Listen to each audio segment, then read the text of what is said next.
I didn't even know what an oncologist was. Like all Mm, these words are yeah, being thrown around, and the word right. metastasis like is scary to us now. But back Hmm. then, when they said that, I had no idea what that even meant. Right, right. Even still today, I refuse to believe it was bad luck because, I mean, within that 30-minute consultation with the oncologist, they didn't ask me about my history. Oh, They didn't God. ask me about my diet. How are you going to make a treatment plan and a judgment call if you're not asking what I believe are key questions? I think I always say I think part of it is it was the drugs to where I was calm, but I Mm. also had Yeah. this great sense of divine or spiritual peace. I would say it was peace from the Holy Spirit. Um, Yeah. so some people say it's the earth or the universe, or like our belief is that it was the Holy Spirit that gave me that peace. And Mhm. so they're wanting to rush you to do, the chemo or they're talking about chemo and radiation. So kind of how are you processing all of that? And had you had any family members or close friends who had gone through cancer? Really, the only person that I knew of was Savannah's, her uncle Mm. Jeff. What kind of cancer was that? Stage 4 multiple myeloma. I've never had anybody anywhere close to me die, and all of a sudden I get flung into this cancer world where people, some people are thriving, some people are struggling, and they're still in the valley, and then there's others who have passed on. So now your world is kind of completely turned around now with this diagnosis. So then what happens next? Well, I kept asking why. I've always been curious, and so Jesus changed my life when I was 17 years old, Mhm. and I've always gone against the grain ever since I was 17. Some people say it's like rebellious, others people say it's to be difficult. I just think it's like Jesus was a pretty radical guy against Uh, the like he was countercultural, I guess is the best way to put it. So right. I'm like I live my life countercultural. If the culture says to do this, I do the exact opposite. So now with cancer, it's like, you get diagnosed in America, you do chemo, maybe radiation, you probably have surgery, and then most cases you have chemo to clean everything up afterwards. And I didn't tell Savannah this until after my oncologist appointment, but God gave me that same peace and told me there's a different path. It's like a faith journey. Like that's kind of how Mm, God was stirring in my heart was you're going to go right. on that. I'm going to take you on this faith journey through cancer, but I'm Hmm. not going to give you all the pieces to the puzzle. And that's really Mm, what I wanted while I was asking the doctors. I was trying to collect all the pieces of the puzzle and the yeah. information so I could put the puzzle pieces Get together. together, right.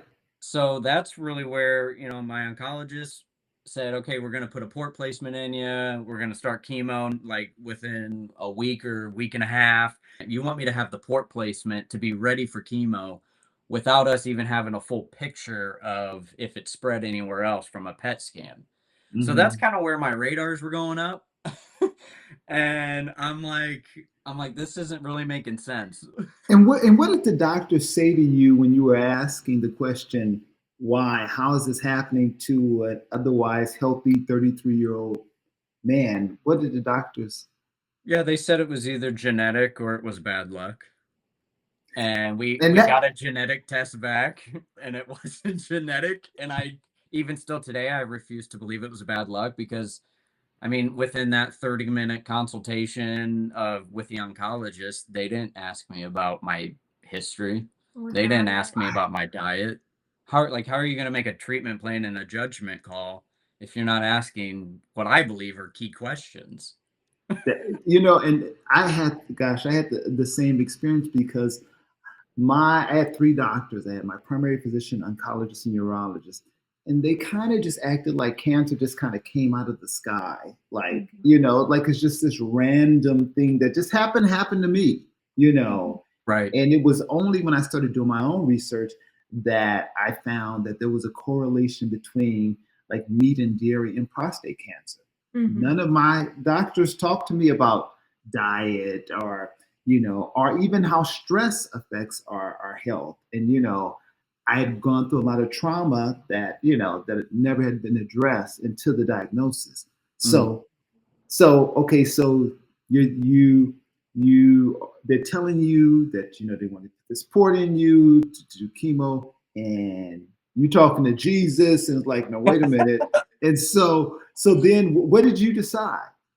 Yeah, so I walked out of the appointment, and we had Savannah is holding our 2-month old, and I said, I'm not supposed to do this. I said, and Mm, she's in there writing everything down, yeah. you know, I had a whole calendar of when his port placement the time appointment was, the time frame of, the what was it, 8 to 10 months. And Uh-huh. we walk out of there, and I didn't want to cut the doctor off and Right. or anything like that. Like I was open to listening to all the conventional doctors with what they Yeah. said. Hmm. And I told Savannah, I said, God has revealed that he's got a different path for us, and we're going to go down it. And I don't even know what that means, but Mm, it's more of an alternative.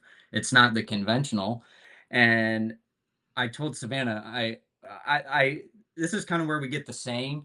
Okay, we don't like the word cure because I don't know. The mm, conventional world says cure. I don't really look mm, at myself as really being cured, but the mm. first thing I said when I got out of there was no, that, or if I can find the cause. cause, then I can Cost. find the cure.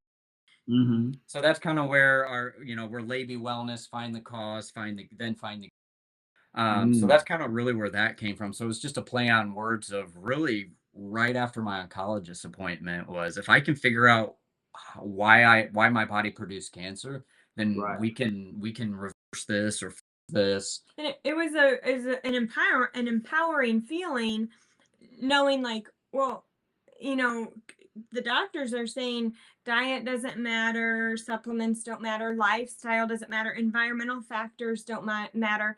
But when you really start digging and doing your own research, you realize, wait, they actually do. And that's not heaping shame, Right. that's empowering. Right. It's like, I don't to blame ourselves for cancer. That's not really how we saw it. It was like, Hmm. he made these choices, this is the way we were living. It was only a matter of time that Hmm. disease strikes. So Right. And I had this vision of, like, the doctors have their own set of tools in their own toolbox, Hmm. and I also questioned with Savannah just through our conversations of, who's to say they have all the tools that were ever made in those toolboxes?